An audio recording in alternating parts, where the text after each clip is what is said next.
नमस्कार दोस्तों, आज हम कल्पना की दर्द कहानी बताने वाले हैं। कभी कभी अपनों के लिए अच्छा सोचना कब बुरा बन जाता है हमें पता भी नहीं चलता। कल्पना के साथ भी कुछ ऐसा ही हुआ।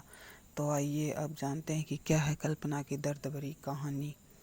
कल्पना एक मध्यम वर्गीय परिवार से थी जिसने अपनी स्नातक की पढ़ाई पूरी कर ली थी और अब वो अपने घर पर ही छोटे बच्चों को ट्यूशन पढ़ाती थी।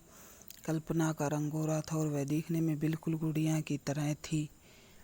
कल्पना के माता पिता उसकी शादी के लिए एक अच्छे लड़के की तलाश कर रहे थे। तभी कल्पना के मामा एक लड़के के बारे में बताते हैं। वो कहते हैं कि लड़का का नाम राहुल है, वह किसी कंपनी में मैनेजर के पद पर है और महीने के 60,000 कमाता है। कल्पना के माता पिता ने लड़के की फ़ोटो देखी तो उन्हें लड़का पसंद आ गया। जब कल्पना की माँ ने कल्पना को लड़के की तस्वीर दिखाई तो कल्पना ने कहा, जब आप दोनों को लड़का पसंद है तो मुझे भी पसंद है। अब लड़का और लड़की वालों के परिवार ने मिलकर शादी की तारीख तय कर दी। कल्पना के माता पिता बहुत खुश थे कि उनकी बेटी की शादी एक अच्छे घर में हो रही है। पूरे धूमधाम से कल्पना की शादी हो गई। अब कल्पना अपने बचपन के घर को छोड़कर एक नए घर में चली गई। कुछ दिन तो कल्पना को अपने माता पिता और अपने घर की बहुत याद आई। कल्पना की शादी के अब 6 महीने बीत गए थे। अब उसके पति राहुल पहले जैसा व्यवहार कल्पना के साथ नहीं करता था। कल्पना से वो चिड़चिड़ा सा रहता था। अब राहुल अब न पहले जैसा कल्पना को प्यार करता और न ही उसकी बातों को मानता। कल्पना को समझ नहीं आ रहा था कि वो क्या करे। वो बस रोकर अपने दर्द को कम करने की कोशिश करती। एक दिन कल्पना को पता चला कि राहुल सिगरेट पीने के बहाने छत पे जाता और किसी लड़की से बातें करता है। जब कल्पना ने राहुल से पूछा कि आप रोज़ाना छत पे जाकर किससे बात करते हो, तो इस पे राहुल ने जवाब दिया कि वो मेरे ऑफिस का फ्रेंड है, बस उसी से बातें करता हूँ और तुम अपने काम से मतलब रखो, ज़्यादा सीआईडी बनने की ज़रूरत नहीं है। होली का दिन था। राहुल के कुछ दोस्त उसके घर आए और सभी ने घर पर पार्टी किया। उस दिन राहुल का एक दोस्त थोड़ा ज़्यादा ड्रिंक कर लिया था और उसने नशे में कल्पना के सामने जाकर कहा, भाभी आप इतनी प्यारी और मासूम हो फिर भी राहुल भाई दिन भर उस घमंडी नेहा से बातें करते रहते हैं। लगता है कि आप राहुल भाई का सही से ख्याल नहीं रखती। ये सुनकर कल्पना का शक अब हकीकत बन चुका था।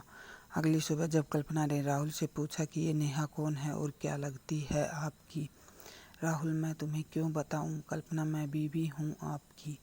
राहुल, देखो तुमसे पहले वो मेरी लाइफ में आई। कल्पना, तो फिर मुझसे शादी क्यों किया। राहुल, बस तुम अच्छी लगी इसलिए शादी कर लिया। कल्पना, अब तुम देखना मैं उस कामिनी लड़की को कैसे सबक सिखाती हूँ। नेहा को जब कल्पना ने कामिनी कहा तो राहुल ने गुस्से में कल्पना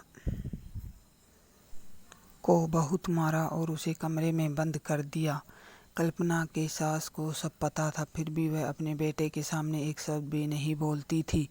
शाम को जब राहुल आया तब उसने रूम का दरवाज़ा खोला। उस दिन कल्पना की तबीयत खराब हो गई, फिर भी उसी हालत में उसने खाना बनाया। कल्पना ने ये सारी बातें अपनी माँ को बताना चाहती थी, लेकिन चाहकर भी वह नहीं बता पा रही थी, क्योंकि वह जानती थी कि अगर उसके माता पिता को ये सब पता चलेगा तो वह परेशान हो जाएंगी। राहुल अब कल्पना के साथ नौकरानी जैसा व्यवहार करने लगा।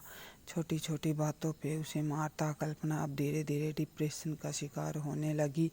उसके दिमाग में गलत गलत ख्याल आने लगे। अब न वो समय पे खाना खाती और न ही किसी से बात करती।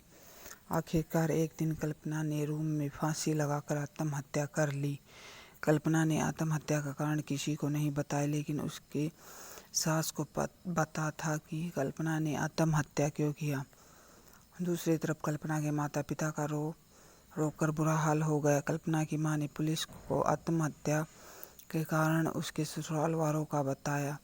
पुलिस राहुल और उसके माता पिता को ले गई, लेकिन पैसों के दम पर कुछ ही दिनों में राहुल और उसके माता पिता जेल से छूट गए। जीवन में अक्सर अच्छा दिखने वाला इंसान अच्छा नहीं होता, उसके अंदर कहीं न कहीं बुराई छुपी होती है और वही बुराई किसी की ज़िंदगी को बर्बाद कर देती है। कुछ ऐसा ही कल्पना के साथ हुआ।